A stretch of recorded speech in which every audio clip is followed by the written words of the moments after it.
Hey everyone, how are we doing? We are back. Let's get started on some work here. Hey Layla, hey Carly, hey Cad. Which problem did people want? We were just finishing off. And which problem do we want to start up with here? Which problem should we start off with? We've got the chapter 12. We just did the PTA problem. People were mentioning, what problems were people mentioning in the chat? I got some coffee. What problem were people mentioning? I think there was, I'm trying to remember. Define the public's views on drinking and driving. Let's do it. Here we go. Time to do the question. I think this should be the same. So define the public's views. I'm gonna make this bigger here so I can see it. There we go.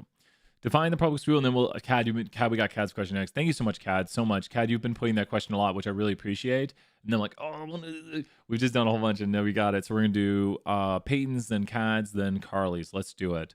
And then we'll try to. I think it's the one that the soil question. I can't find it. I literally just can't find it. So define the public's views on drinking and driving. Researchers way outside a bar. They have randomly selected from a list of such establishments. They stop every fifth adult who comes out of the bar to ask them, do they think drinking and driving is a serious problem? What is the population of interest? A, B, C, or D? What do people say? I need your help for this. A, B, C, or D? And then we're going to do Cad, then Carly's question. A, B, C, or D? A, B, C, or D? What is the population of interest? The population is every person or thing we want to understand. And I'll be ending at 1 p.m., right before 1 p.m. your time. That's when I have my meeting. I double-checked, and I got some coffee. So I got some coffee, double-checked. A, B, C, or D? What is the population of interest? This one's a little confusing because we're going to bars to find out. It says, define the public's views on this. That's where I think that's the answer to the question. So define the public's view on this. So you would think it's adults who go to bars because that's who we're sampling. I know, you just saw it. That's the trick. That is the trick right here to find the public's views. So that's, don't worry, I've done this question a lot and I've been tricked by it. Not today, my Pearson. Not today. So that's the small little thing right there that we need to notice. The parameter of interest is what they're measuring. A, B, C, or D. What are they measuring? It says, I'll read it again so you can hear what the parameter of interest is. They're asking people whether they think drinking or driving is a serious problem. So they're asking, do you think it's a serious problem? Yes or no. So what are they trying to understand? The parameter of interest. And the key word here is just parameter. All of this is just extra. The proportion of people who think drinking and driving is, yep. And so the key word is parameter. That's just what we want to understand about the population, and it's what we are interested in. The only word that matters in population parameter of interest is parameter. The parameter is for the population. The parameter is what we're interested in. So you'd say, Brian, you never mentioned population parameter of interest. That's just like me saying my name is Brian or my name is Brian Joseph Stevens. So I'm still just Brian, and this is still just the parameter, but it's the population parameter of interest when we talk about it on long. The sampling frame are all the people we have what to. So just type, so all the people we just have what to. So anytime you see sample frame, it's all the things we have this to. Adam, so good to see you. Thank you, Adam. My summer's going great. We got some great work. People are doing really well. First test went so well. They've got their first project. Tomorrow we're halfway through the course. Halfway through. I emailed you my bar graph and I have explained the bar graph attached. Can you tell me if I receive full points? Yeah, exactly. Definitely, Ritu. I'll go look at that probably I've got 2 meetings today. I'll do it between the meetings. I'll take a look and be like, you're on track or you're graphing and stuff. I'd change it. Great job, Ritu. What do you think are the things we have access to right here? What do we have access to? The sample frame are the things we have access to. So by saying the sample frame is the things we have access to, the people we have access to would be who? Who do we have access to? Who do we have access to? So you have to be careful because there's a few tricky answers in here. I could see people clicking this right here. Someone might be fast forwarding the video like, click. Like, no, no, no, no. This is the sample. These are the people we actually speak to. The people we have access to are bar patrons. The bar patrons are the people we could speak to. Not saying we're going to speak to all of them, but we're going to go to a bar and try to speak to bar patrons. So bar patrons are the people we have access to. These are the people we sample right here. Yeah, the sample is every, send it. And I can give a quick look. I can look over a whole project probably. I'm not going to grade the whole thing, but I could be like, this is on track. It looks like you're explaining things. And then when I grade it, I'll go more in depth. But you're more than welcome to send me your work to be like, is this what you're looking for? Is this right? Am I on track? Should I continue doing this before I invest a lot of time? Yep.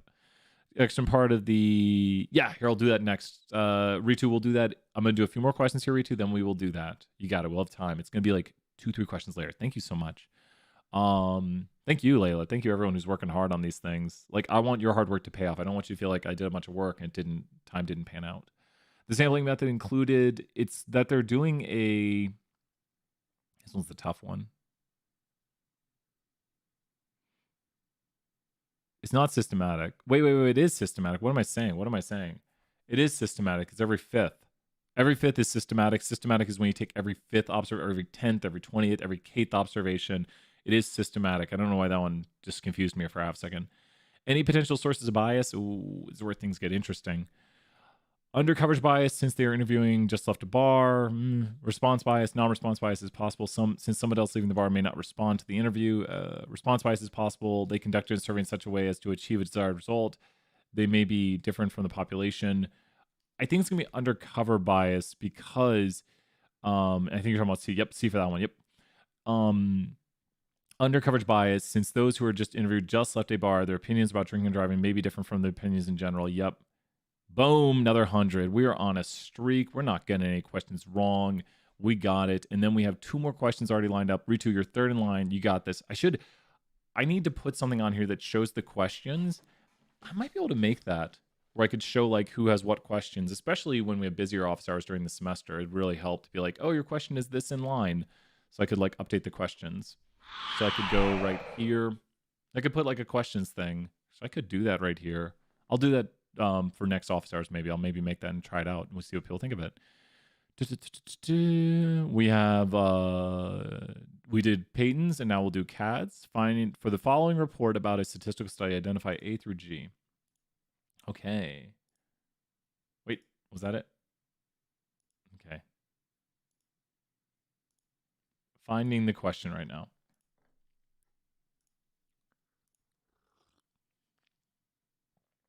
Oh, here we go. Got it. Here we go. Okay. For the following report about a statistical study, identify parts A through G right here. Okay. So identify the population of interest.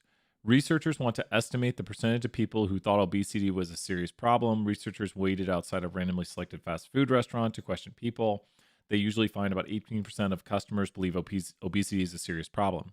Identify the population. So who are we interested in?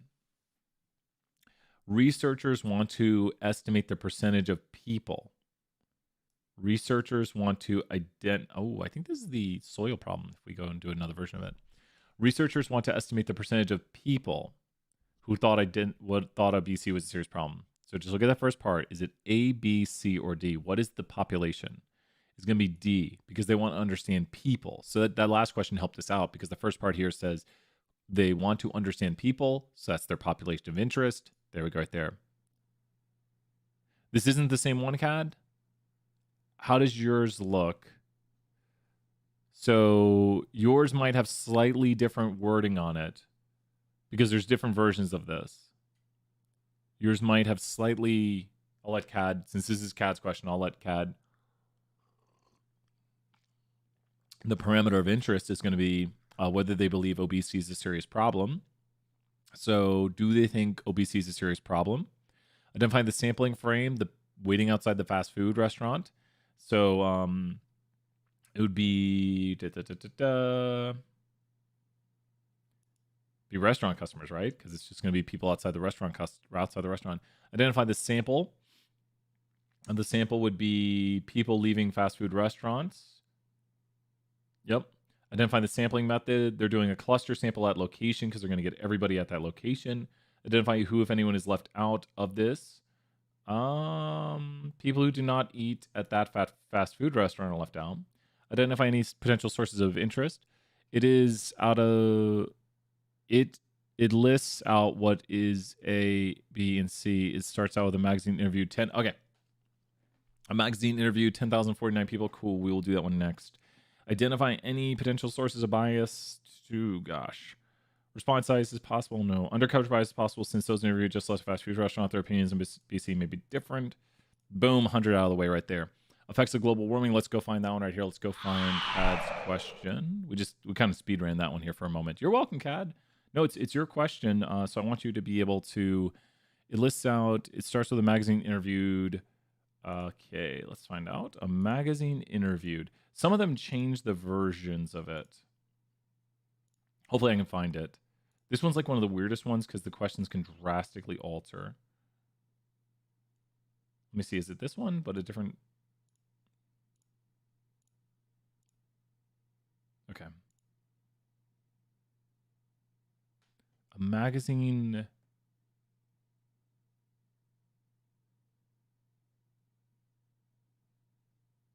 Is it effects of global warming? How? I hate how this... I might regenerate this. Oh, wait. Oh, wait. I just found it, Cad. Just found it. There we go. Okay.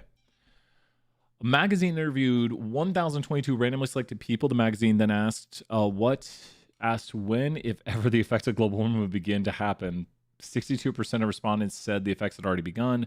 14, you're welcome, Kat. I was like, where the heck is that question? Doesn't help that I'm blind. Just hurts right there too. Only 14% thought it would never happen. What is the population of interest? What is the population of interest? So it says a magazine interviewed, and I don't know if they make it, I could see how it's a little unclear, but who do you think the magazine wants to understand? So when we say population, it's who does the magazine want to understand? So who does the magazine want to understand? A, B, C, D, or E? Who does the magazine want to understand? And just kind of go off your idea of like, who the magazine would want to understand. Like, does it sound like they want to understand the people they randomly select? That's our sample. We don't want, yep, all people. We get a sample, so that's our random sample, but we make inferences from that into a population. What is the population parameter of interest? They kind of list two here. The population parameter is the proportion of people who subscribe to them. No. The population parameter, great job right there, Kat and Layla. The population parameter is the randomly selected people. No, that's the sample. This is the sample right here. Randomly selected people is the sample. The population parameter is the proportion of people who responded to the magazine. That's just the people who respond. That's not the parameter. The parameter is what we want to understand, and you can call it population parameter or population parameter of interest. The only key word right here is parameter. The population parameter is the proportion of people who believe that global warming has already begun and the proportion that think it will never happen. Exactly. That's what they're trying to understand, and you see it right here. I can't highlight it, but you're seeing it right across here as I'm hovering over it. These are the things they want to understand. That's what they're collecting data on, so that's the parameter of interest. What is the sample frame? What is the keyword? These are the people we have what to. So type the keyword in the chat as I talk through this. These are the people we have what to. So the sample frame would be the people we have what to. This is so interesting. Ooh. This one's that gonna get me. Let me think. I do not like. What does it say right here? The population is all people. That's going to give away what the sampling frame is. We have access to. Great job. So I don't like how they say adults right here. They don't mention adults to begin with. So I'm assuming, and I think so, always look for consistency in your answers. The population is all people. So I'm assuming we have access to all people. Nothing says anything about adults. It says they interviewed people. The word adult is not used. So I think they're trying to trick you by throwing you off and mean like adults. And it's like, you never mention adults up here. So we just want to understand the views of people. So we're not talking about adults right now. We're just talking about people. So don't be tricked. That's a good tricky question right there. Oh no, I don't love it, but it's I see what they're getting at. Like, we never mentioned that word, so don't mention that. Let me look at the other answers real quick. It's unclear. The sample frame is people who believe. They really should mention. I don't know if they're going out and talking to their readers or what. Yeah, it might just. I don't know how they're collecting their data. What is the sample frame? What is the sample? Well, this one's obvious. A, B, C, D, or E. This one's about as obvious as it can get. What is the sample? It'd be the things they actually have data on, which we know the number for that. This one's the easy one. Like, oh, the sample is the things we collect data on. The sample is what we have data on. This would be the what people. Exactly. Great job, Kat. Excellent work. It's just the things we collect data on. What sampling method was used? Ooh. So randomly selected. So it's going, voluntary is when they ask for people to just respond. Systematic is every 10th observation. So they don't say this. They didn't say they asked for people to respond and write in their opinion and go to their website. That's more voluntary. Convenience is when they get the first. They're not saying they go to the first 10,222 people. Stratified is when they say we have some readers in this state and some readers in this state. So we're going to sample from each state respectively. Doesn't mention that. Cluster, and we've got the definitions over here from class today where we mentioned it briefly. It doesn't meet cluster where we say we take a whole group. We're not taking a whole group at once. So it's not a cluster sample either. It's not systematic. It's not voluntary. I think they're going for it's not clear because they really didn't make it. Oh, it does say random right here. Well, I mean, that's, if they say it's not known, I'm gonna get really mad because it says it's random. A magazine interviewed 1,022 people randomly. So, I mean, by definition, that's random. Who was left out of this study? You're always going to have people who are not chosen to be interviewed. That's not like they're left out. That doesn't mean what left out means, because you could say, well, anyone we don't talk to is left out. Well, you want to see that they're left out where it's not going to be representative. So we don't have evidence there. People who are not subscribed to the magazine. I don't think they're only talking to their subscribers, right? Magazine interviewed one that doesn't realistically appeal. The magazine reports back. I don't see any evidence anyone was left out. I don't see any evidence anyone was left out. What type of bias is evident in this sample? I don't think there's any bias. I'm getting worried. We don't have any evidence of any bias. It doesn't tell us that people were not responding or things like that.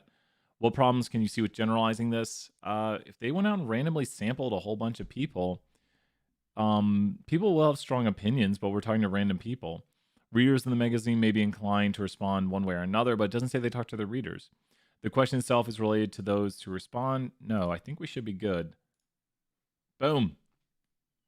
There we go right there. That I did get a little worried.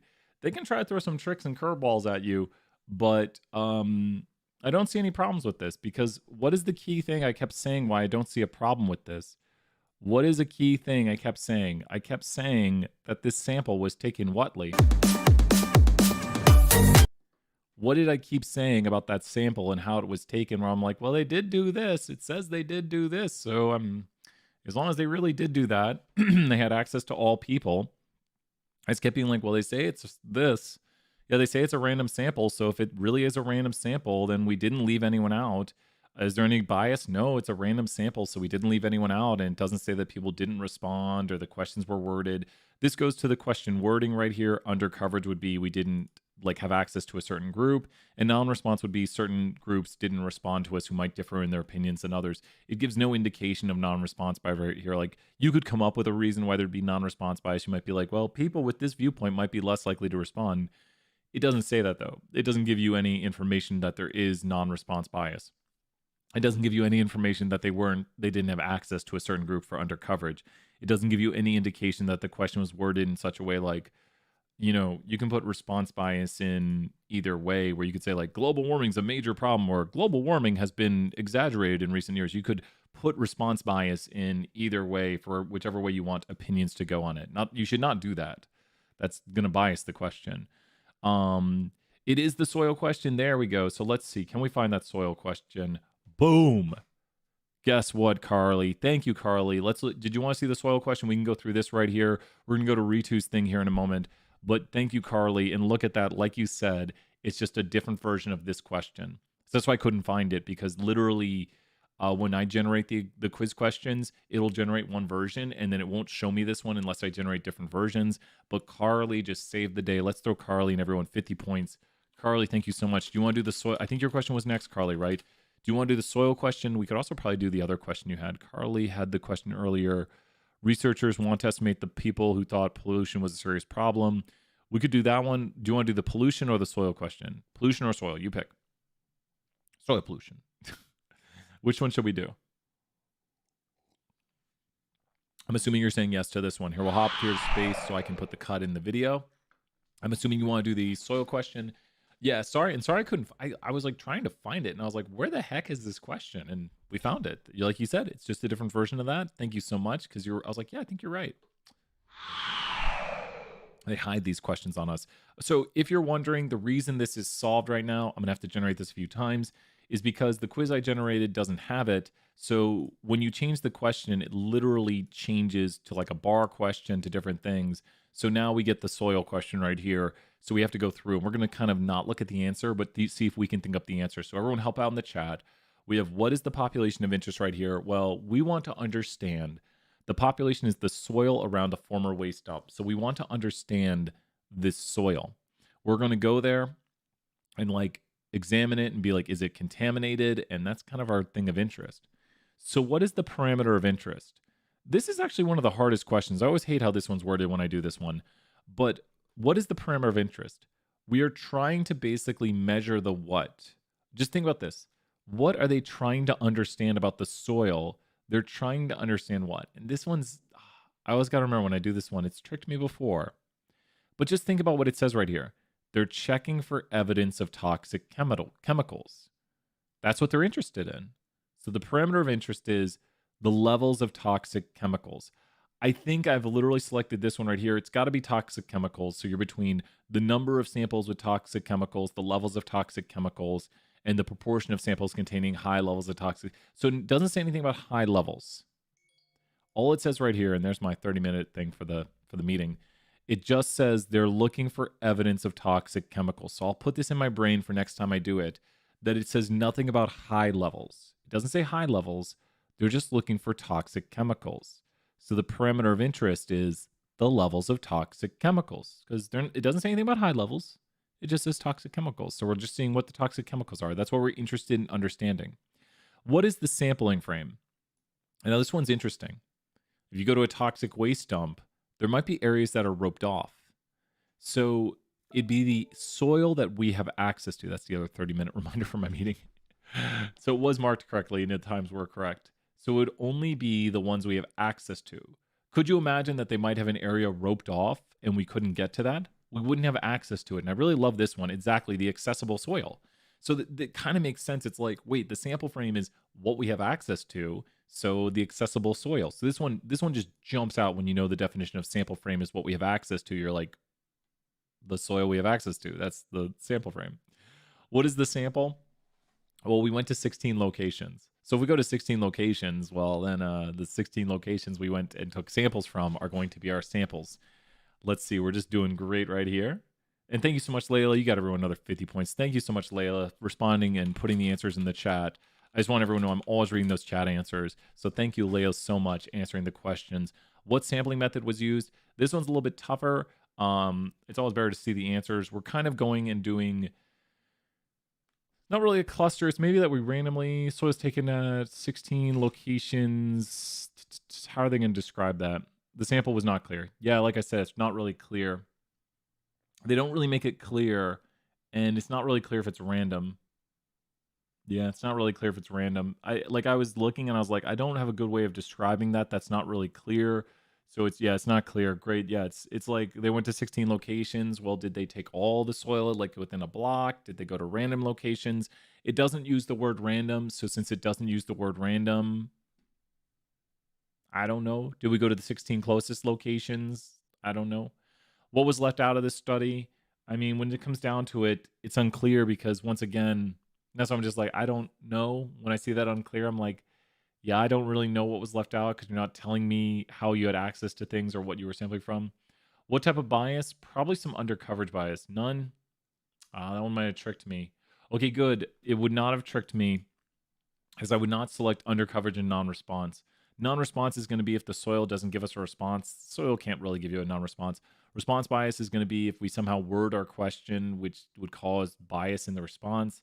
And so none of these really make sense. Undercoverage would be if we don't have access to certain areas, but because it's paired with non-response, and voluntary would be if certain soil volunteers. The soil can't do this. Soil can't really give you non-response, response, or voluntary, which would eliminate this one, and I would choose this because, yeah, I'm glad they didn't leave undercoverage by itself, and probably someone at my Pearson chose to put another bias with undercoverage because I could make the argument that since there might be areas we can't access, we might undercover.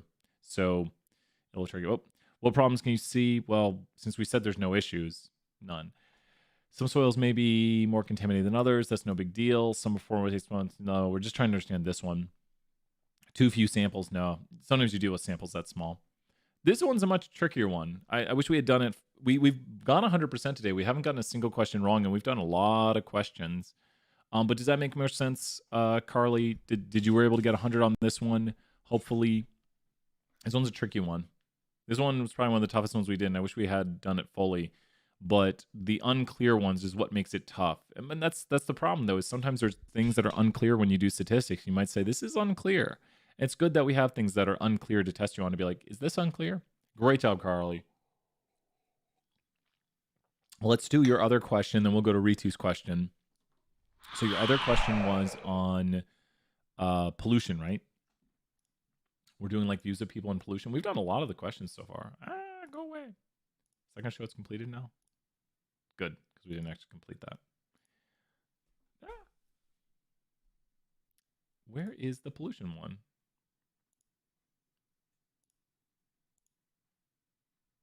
So many roller coaster questions. Global warming, we heard on that one. Let's see. Well, how does the pollution one start out again, Carly, if you wouldn't mind? Put the start of the pollution question in the chat. And I'm going to try to find it while you put the pollution one in the chat. I might have to do another. I might have to like show it completed. Oh, wait. I just found it. To find the public's views. Yeah, so once again, this one I don't have generated because the pollution one can be the drinking and driving one or the obesity one. You see it just changes the wording on it here. So it's changing it, and we're just going to generate one that is the pollution question because, yeah, it's the easiest way to get it because it just generates different versions. So this is the pollution one now, but it's based on other questions. So to find the public's views on pollution, researchers waited outside a car dealership they had randomly selected from a list of establishments. They stopped every fifth person, that's going to be key for relating the problem, and asked whether he or she thought pollution was a serious problem. Now, you might say, well, isn't this going to be the views of the people who go to car dealerships? The population is all people we're interested in, and we are interested in the public's views. That's usually where there's like, wait a minute, why is it all people? Well, it's because we are interested in the views of the public, so everybody is going to be who we're interested in right here. The public, all people, is going to be our view. The population parameter of interest is going to be what? Their views on pollution. The proportion who think pollution is a serious problem, so let's go on here, the proportion who think pollution is a serious problem, because that's what we're asking them. Do you think pollution is a serious problem? The sample frame. Now be careful. The sample frame are the people we have access to. We only have access to people who are at this what? We only have access to people who are at this what right now. So the sample frame, whenever you see sample frame, you'd be like, oh, these are the people I have access to, who I could speak to. I'm not going to speak to all of them. I mean, I could, but these are the people I can talk to. Like when you go to Hodges Library and you have access to the students in Hodges Library, right now we only have access to the people where? We're going outside this car dealership and we would have access to people who are at the dealership. Great job, Layla, right there. So dealership customers, people at the dealership. The sample is just the people we talk to, the people who answer our questions. This is going to be the people, every fifth person. So they are talking about the systematic. I want to mention that right here. Every fifth person is going to be in our sample unless they refuse to talk to us, which would be non-response bias. It doesn't say anything about non-response bias because if we talk to a fifth person and we say, hi, I'd like to talk to you, and they say, nope, then that's non-response bias. So that person right there is eliciting non-response bias, which could, maybe they just, I don't know. Maybe they saw us talking to someone else about pollution. And they're like, I don't like talking about pollution. So their views might be different. That might cause some sort of bias. The sampling method included whether or not it was randomized. I just said it. And here's the answer to it. Exactly. Great job, Layla, in the chat. So what is going to be the sampling method? And this is key. So you should be able to tell every fifth person, and technically starting from a random starting point. This is going to be helpful for tomorrow during class. Every fifth person is definitely this type of sampling method. It's where you create like a system and you go person 5, person 10, person 15, person 20. Every fifth person is going to be a what sampling method. or what sampling method. We're creating a system here where we say every fifth person is where I'm going to sample on. Systematic. And this is what I like doing. I like not looking at the answers and being like, yep, systematic. We got it. If you can get the answers without looking at it, that's a good job right there. Any potential sources of bias? Well, yeah, we went to a dealership. By going to a dealership, it's not really representative. It's probably going to be under coverage. I should have let everyone answer that. And great job. Let me throw another 50 points. Great job answering all these questions. I really appreciate that. It's good practice. And I would say by going to a dealership, we're probably undercovering the people who don't go to dealerships. So I'd say there's an undercoverage bias right here. And there it is right there. So it makes sense that we're going to a dealership. We're talking to people who buy cars. So maybe their views differ. We're undercovering people who don't go to dealerships and overcovering people. So if you come up with an idea of what the bias might be before you get to this question, it's always going to, you could theoretically, these are other possible answers. Like I've always looked at these and been like, the study is conducted, that's non-response bias. Some people leaving the dealership may not respond. That is true. So the study may not generalize to the population of interest. This is true, but we have no indication of this. The more overarching one that we would think is that we're at a dealership talking to people about cars. So probably their views on cars and stuff is going to be different than the public because they're buying cars. What if someone is very against pollution or like, I don't drive a car because pollution? You're like, okay, well then, yeah, I mean, that makes sense. I mean, I'm not saying that's a right idea, but you're like, okay, your views are in line with your actions. That's what we want to see. Let's hop back here to space. Ritu had a question. Ritu's question was, can you explain the action part of the executive summary? Exactly. Let's go look at that. So I've got we are back. We had a little blip in the radar right there. Yeah, Sydney, we can definitely do that next. You got it, Sydney. We'll go over the difference between cluster and stratified. We'll do some talk on that. We've got about 15, 20 more minutes, so let's do it. The action item is the last part right here. And so the action item needs to be connected to what you've done. So I don't really have much analysis here. You don't need tons of action items. Your longest portion is going to be this right here. And this is where you're going through your results. So this section right here is where you're going through your results. And here I'll show you exactly where this is in your rubric. So this is your second paragraph. You might want to do it in paragraphs. Oh, wait, here it is. Summarize important results. So this is the summarizing results portion, and that is right here. An ultimate frisbee organization. Yeah, here we'll do Sydney's, and then we might have enough time to do yours, CAD. Sorry for shorter office hours today. I've got 2 meetings. I don't have any other meetings for the rest of the week, I think, but there are 2 meetings related to Haslam stuff. Yay. And so when you look at this right here, when you do an action item, this is literally you telling the company what they should do. Does that make sense, Ritu? This action item right here, with the knowledge that some of our donors make $1.5 million, we should work on establishing better relationship with those donors to increase their donations. I suggest personalized invites to the University of Tennessee Gamers Club with free T-shirts. You gotta do the free T-shirt. I mean, that's the win right there. But does this make sense that I'm connecting this? You want to take your action item, and you want to be like, this idea right here is derived from the results. Now, why I'm doing this, I'm basically just saying, well, I know there's some high money donors that we have. They're making 1.5 million. So I'm like, we should try to, get better relationships with these people. I only have these results right here to go off of. If you do your full report, you'll have more things you're learning about the data, and then you could make more ideas from it. Now, this idea might or might not work. Yep. So you need to connect your idea to the report. I don't really have much to go off of right now because this is a very short report, but hopefully this makes more sense right here. This is not a full report. This would get very little points if I turn this in. It's missing so much, but right now this summarizes the results. So that would receive full points. Yeah, you don't have to have a lot of action items here. You might come up with like 2 or 3. Like if I have more results that I think are really significant, I could probably add like 2, like in a full report, this is probably going to be like, I'll tell you how I think this should look. If you are visually looking at yours after completing this project, I would say, I thought I deleted this. Oh, because I copied it. This is not, yeah, that's about right.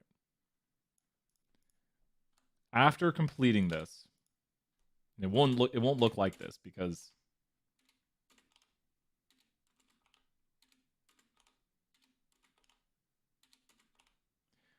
that's about good. Okay. After you've completed your report, I would think it should look something like this.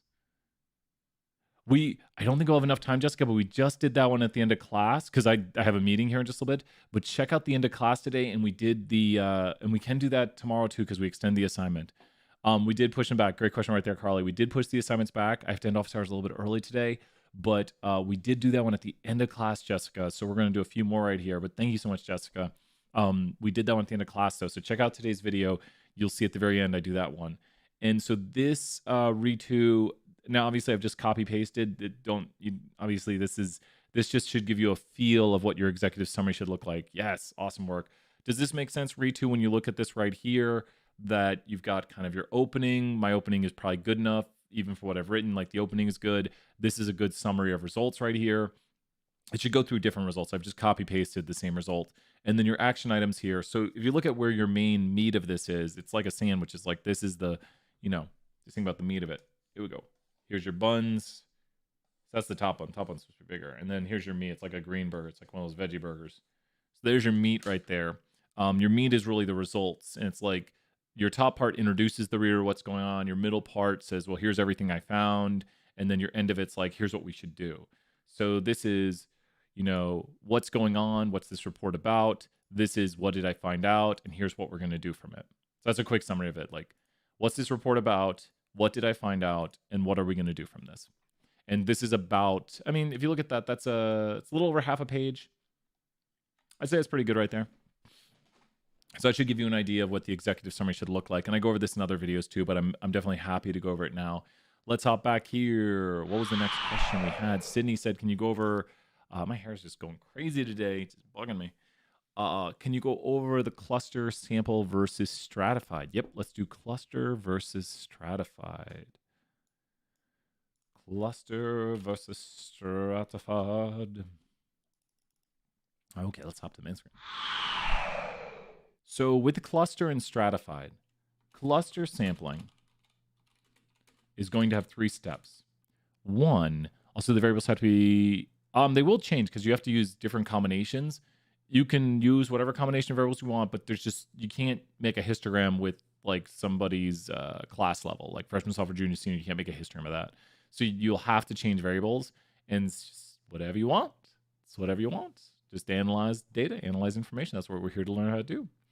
Step 1, individuals are put randomly into groups. Step 2, select groups randomly. Step 3, sample all individuals in group. Okay. And then let's go to stratified. Stratified means layers. So when you think of strata, or strata in Latin means layers, but stratified sampling is basically to acknowledge differences. We start by acknowledging a difference. Sample randomly within the differences. There we go. That's pretty much it. I want you to think about this right here really quickly. Let's go to strata and dirt. So I want you to look at, let's get this picture. Let's get it on the screen right here. 2 seconds. We're going to take this person's on the Wikipedia picture, and here they are right here. This is the Wikipedia picture of strata. You're welcome, Sydney. Yeah, I'm glad it makes sense. I want you to think about this right here. If I were to take, if I take a sample of this mountain, would taking a sample this way, this is sample 1. That's sample 1 way. And here is sample 2.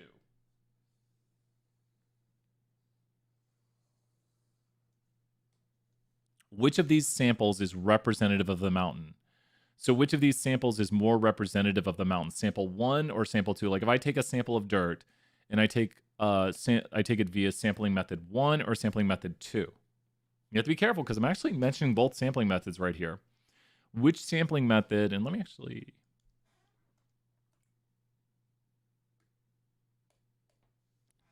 Sampling method 1, exactly. Sampling method 1 is actually stratified. So that's actually stratified. Sampling method 2 is a cluster. So in sampling method 2, which is the cluster method, how much of this brown dirt am I taking right here?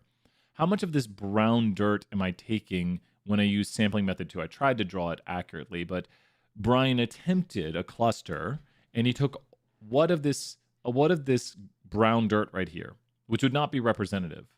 A cluster would not be representative right here. To go and take a cluster of the area, I took how much of that brown dirt right there? So that is a cluster sample of that dirt because I took what of that dirt? I took all of it. But when you look at this stratified method, it acknowledges differences in the dirt and takes it proportional to the area. Now, we will have more of the brown dirt in our sample because there's more of it, but we also get the proportionality to the different layers of dirt right here. So you can see right here the different layers of dirt, and we get different amounts depending on how much there is proportional to the area. So what do we start out by doing when we do a stratified sample? When we stratify, we start by acknowledging differences like in the dirt. So let's try an example right here. You ready? I want to get donuts. I miss donuts. Stratified or cluster sampling? Brian wants to understand what makes donuts awesome. He goes to Krispy Kreme or Dunkin' Donuts. Dunkin' Donuts. Sure, that's how you spell it. And orders 10 boxes of donuts that he asks them to put random donuts in. Brian then eats all 10 random boxes of donuts. Is this a cluster sample or a stratified? And so use the key definitions. Sure. Use the definitions right here to see the steps that we performed. Let's bring the steps on the screen. And is this a cluster or a stratified? Be very careful. So is it a cluster or stratified? There's the definitions. Here's the question. Is this stratified or clustered? And then what are the strata or what are the clusters? Is this stratified or cluster? Brian goes to Dunkin' Donuts and he orders 10 boxes of donuts that he asks them to put random donuts in, and then I eat all 10 boxes of donuts. I eat every donut. The boxes are the cluster. Great job, Sydney. And then also, so if you notice right here, we have here that we are getting random boxes of donuts. These are the clusters. The 10 boxes are the clusters. And then what do we perform? So this is the cluster. And then what do we do when we say Brian eats all the donuts? So he eats all the donuts. This is going to be the best day ever. This is a census. Does that make sense right here? Does that make sense that we have a census right here? So now you are in charge. Let's do another one. You ready?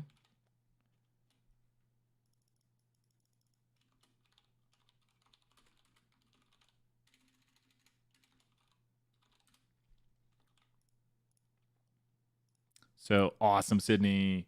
UT heard that you took Stat 201 and wants to hire you to sample students. They want a representative sample of students, and they plan on sampling via class level. Will you cluster or will you stratify? So right now, the population of UT students, just going to make this up. The population of UT students looks something like this right here, where we have freshman, sophomore, junior, senior, and graduate. Sure. So we have freshman, sophomore, junior, senior, and graduate. So, and let's maybe move the lines around a little bit. So would you, there we go, sophomore, junior, senior. So what would you use? Cluster or stratified right here? What will you do? There we go. That was, yeah, sure. Got a lot of grad students apparently. It might be right. Graduate students across all different departments. Probably not. It's probably smaller. Probably smaller. Which one would you do? Cluster or stratify? It's very important to them. Close. Close right there. 20 points, Sydney. If you do cluster, you're going to pick a group, and then what are you going to do to this group? If you do cluster, Brian is now doing a cluster sample, and he's going to take all what's. So if we do a cluster right here, Brian is now taking a sample of all what's. If we do cluster, Brian has now just done a cluster sample of grade level, and he's spoken to every what. So we're going to do all the groups. So here, wait, let's look at the definitions again. You ready? So what do you want to do first? And then I'll show you what this looks like right here. So the first thing you want to do is acknowledge a difference. So you want to acknowledge a difference right now. You want to be like, okay, wait, the grade levels have differences, right? So now when we go over here, just like we did with our mountain thing a moment ago, we kind of have a very similar picture right here like we do with the mountain. We're then going to take a representative sample. So when I take my sample of students, my sample is going to have more what's in it. My sample of students is going to have more what's in it than other groups. It's also going to have more of these. But I'm going to sample representatively within these clusters, and I'm probably going to have more what in my sample to understand students, just because there are more of them in general. So I'm going to have more what's because there are more of these. Like if the breakdown of UT is like 30% freshmen and 25% sophomore, and these numbers are going to be hard to do, 20%. We're going to do this. Graduate looks a lot smaller than this. Horrible drawing. That's 75%, right? So 75%, 18%, and then 7%. There we go. It's going to have more freshmen. Does that make sense? There's going to be more freshmen in my survey because there's more freshmen. So when you do a stratified, so this is stratified. So this would be stratified because people's views on the issue might depend on their class level. So you would take 30% of your sample would be freshmen, 25 would be sophomores, juniors would be 20% of your sample, seniors would be 18%, and graduate students would be 7% of your sample. So does that make sense? Like we're acknowledging a difference and we're saying, okay, we're going to randomly sample, like if I were to sample, let's say they want a sample size of 1,000 students. You'd say to me, Brian, I want how many of those students to be freshmen? So we're going to say, we're going to take a sample of 1,000 students. How many of those students should be freshmen in your sample? This will be the last question. We'll be doing a lot more of this tomorrow. Thank you, everybody. Sorry, I got to end early and then go to the meeting for this. But how many of those students should be freshmen in your sample? To do stratified, because you're saying, okay, we need to know that 30% of the UT is freshmen. If we're sampling 1,000, then we need this many freshmen in our sample. Because we're acknowledging a difference of class level, and then we're going to sample in accordance to that difference. Does that make sense what stratified is right here now, Sydney, to acknowledge the difference? Like you're not going to sample all freshmen, all sophomores, all juniors. You're going to say, these are different groups, and let's sample randomly the percentages that match the population. So we'd take 70 graduate students, 180 juniors, 180 seniors, 200 juniors, 250 sophomores, and 300 freshmen. And then that would be representative of the population. And that's what stratifying is, kind of like our dirt here a moment ago, where we have the representative nature of it. Yep. So hopefully, if you look at this right here, when you do clusters, you take all of one group. So that's a cluster, like when we took a box of donuts and we didn't say any differences. We're just like random donuts, box of donuts. And so we'd randomly pick a layer of dirt, which that's not really representative right here. That's like taking all freshmen or all juniors. It wouldn't be representative. But if I go to Dunkin' Donuts and I say, hey, give me some random boxes of donuts, as long as they're doing it randomly, that would probably be good right here. If I just get random boxes of donuts, and that's got it. Here, I'm going to head back here to space. Put on a little music right here. And we'll be back tomorrow. Great work, everybody. Keep up the hard work. Email me those questions on the project. We'll be back. Thank you so much, everybody. Time for meetings. Bye for now, everyone. Bye. Keep up the great work. You got this.